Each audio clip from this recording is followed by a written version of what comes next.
Hi, this is another edition of a Quantum Leap Year, and I am Tim Lee. Thank you for joining me. I've been away, but I am back, and I am more excited now than I was before about what the potential is in this um, endeavor. And when I say endeavor, I mean the leaping, the practicing, right? The applying. Because I am a believer that when you apply that which you know, or apply that which you learn, that's the only way you grow. Now, today I want to talk about the senses. As we know, we have five physical senses: sight, smell, taste, hearing, and touch. Now, these physical senses connect us to the physical world and help us to explore it. Now, if we have five physical senses that help connect us to the physical world, I am of the opinion that we also have some non physical senses that help to connect us to the non physical world. And if we want to go to the next level, we have to start to identify those senses, one, and then to start to utilize or use those senses so that we can hone them and become more used to relying on them, because we're living in a world full of deception, right? And when you see something with your eyes, as it used to be said, in order to believe it, I have to see it, or I see it, then I believe it.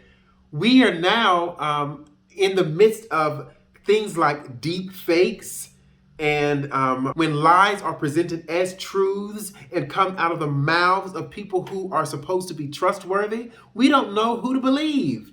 Because if we rely only on our physical senses, then something's off. We're entering an era in which our enemies can make it look like anyone is saying anything at any point in time. Jordan Peele created this fake video of President Obama to demonstrate how easy it is to put words in someone else's mouth. Moving forward, we need to be more vigilant with what we trust from the internet. Right? And so if we are going to not be tricked, among other things, we have to rely on something else. And so I think that I want to talk just a bit about some of my ideas of what these non-physical senses are. If you know more, please put them in the comments. And then we can continue to, unpack this. But this is not a conversation that too many people have. Now, a lot of people say that the sixth sense is intuition. And I like that kind of idea. It's not much I want to necessarily add to intuition, except that if you have it, trust it.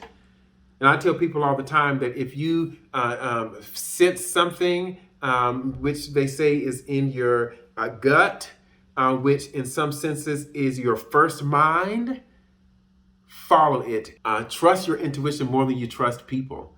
Trust your intuition in a real sense more than you trust your own mind, because that never lies. To that, though, I like to see if people would agree that there's another sense of discernment, which is really what's going to have to be used in discerning truth from lie, right? Especially with the conditions of what's going on in the world, even at present. We are hearing something out of the news media. We're hearing something out of the politicians, but we're also hearing something from alternative thought thinkers. You know what I'm saying? And what people are too easily and too quickly subscribing as the, the conspiracy theory category or world, right? But if you really to put that in conversation with what is being said, it cannot be easily dismissed. And so when you have this truth on this end, and you have this truth, and all them are in air quotes, on this end, how do you discern which one that you're going to believe? Are you going to just believe that this course of action is necessary because we're being told to do it? Or because everyone else is doing it? Friends, that's not going to be enough. So we have to really start taking with us this sense of discernment and mastering it, and then letting it guide us and lead us into decision making. So far we have two non-physical senses: intuition and discernment. I'd like to add four more to that conversation.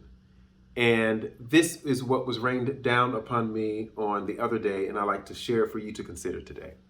Now, before I do that, though, I want to contextualize it by saying something that we may already know, and that is that there is an invisible sphere or a non-physical sphere or an unseen sphere that is the cause of the visible, physical, and seen sphere of existence.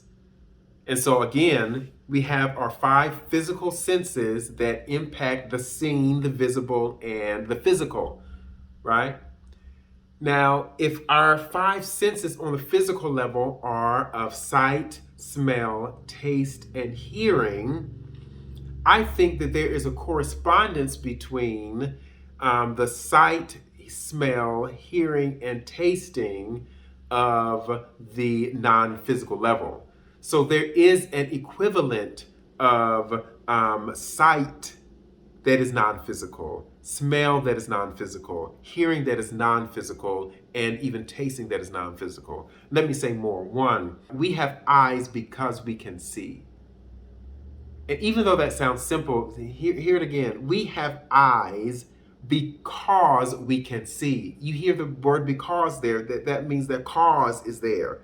The cause, which is the invisible eye, which most people have heard about, that we call the third eye, right? That is located, they say, in the center of the forehead, between the eyebrows, that people have tried to look for physically, which takes away from, what it really means.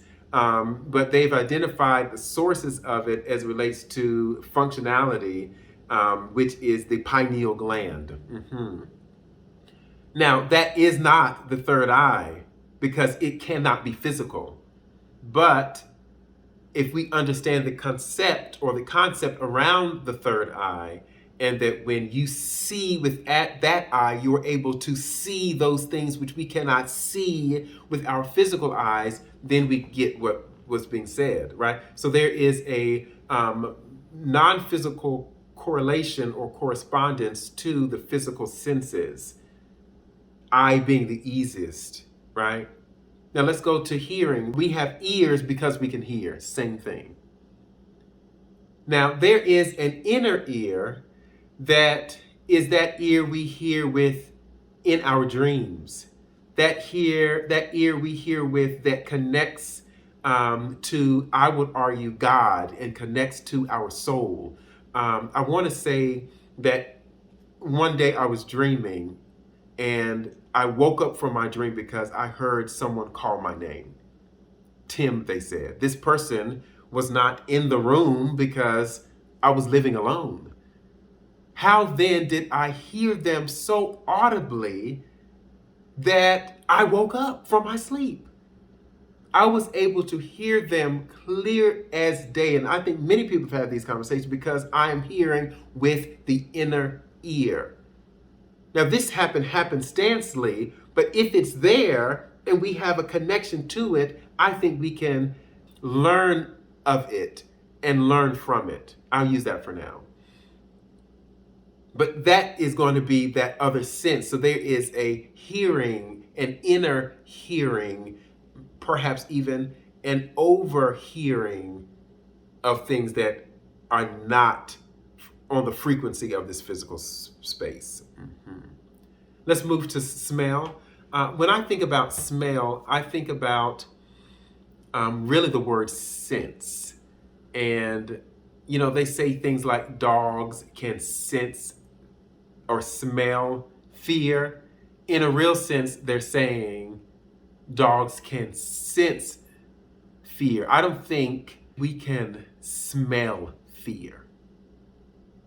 I don't think fear has a smell, but there is a sensing that I think is meant when we say that. In the same way, we are able to sense things, and that sense makes us sensitive to the energy, right, that we are trying to sort out.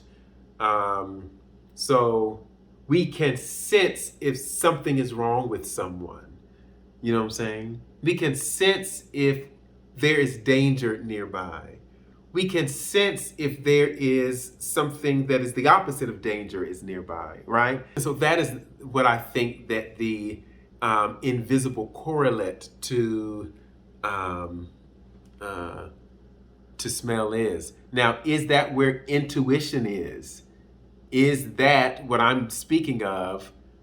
Intuition, and if so, then intuition is the non-physical correlate to smell.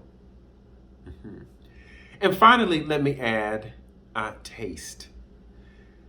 Now, when I think about taste, this is really, really, really interesting because for some reason, when I hear the word taste, I also hear the word test.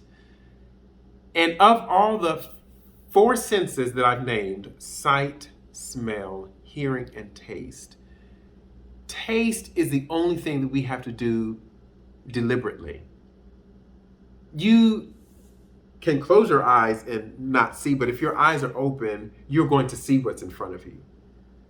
You can maybe stay away from an awful smell, but if you're around something, you're going to smell it. Same thing with hearing. It is a consequence of being in a place. Taste is something different where we have to voluntarily, using our limbs and our digits, put something into our mouths. And when you start thinking about the tongue, which is the tool or instrument of taste, and you know, how in a sense it guards the portal that is the mouth, that is powerful in the sense that what comes out of it as it relates to words are so powerfully creative. Taste is to put something in the mouth and to test it. When I hear the word taste, I just hear test. I want to say, from having said that the non-physical correlate is what the Christian church may call testing the spirits. We've all seen the cartoon where you have the angel on one side, right, and the devil on the other side, the angelic on one side and the demonic on the other side. And a lot of times we are vacillating between should we do this and should we do that.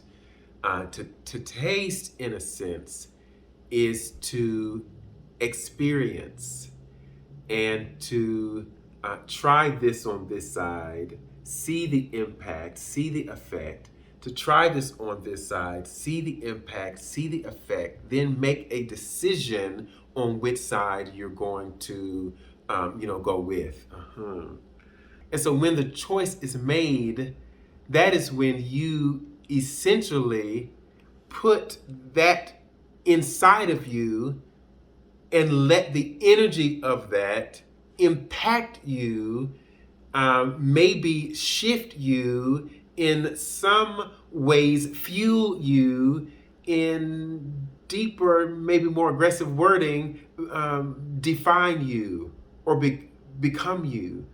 You see what I'm saying?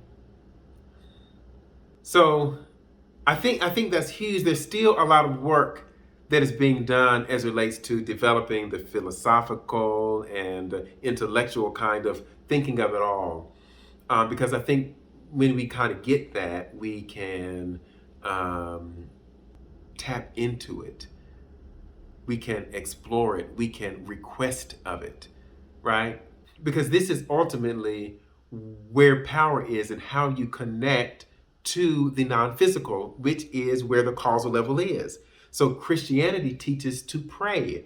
Praying is when you quiet the external and consult the internal, or quiet the below and consult the above, right? Quiet the effect, or silence or shield out the effect, and then to pour into the cause. When we are creating, which is what we were sent here to do, we have to do that. Now, if we don't call it prayer, or we don't call it meditation, or we don't call it going within or centering or whatever people call it, it is consulting those non-physical senses. It is planting in the non-physical senses. It is extracting information from the non-physical senses that will cause us to make decisions in the physical plane that will give us the results in a sense that we want to get. And this is taking me into the formula for creation, which I'm creating currently a course for that I will have more information about soon. So friends, I hope this has been as interesting for you to hear as it has been interesting for me to talk about and to think about and to share. And again, I'm very interested in you sharing things in the comments, what things you may have seen and what, inspiration you may have gleaned and what you have experienced in your own life and what names you've given them. So I'm going to stop here and bid you a good day, a good week, a good leap. Thank you for tuning into this edition of A Quantum Leap Year. I am Tim Lee.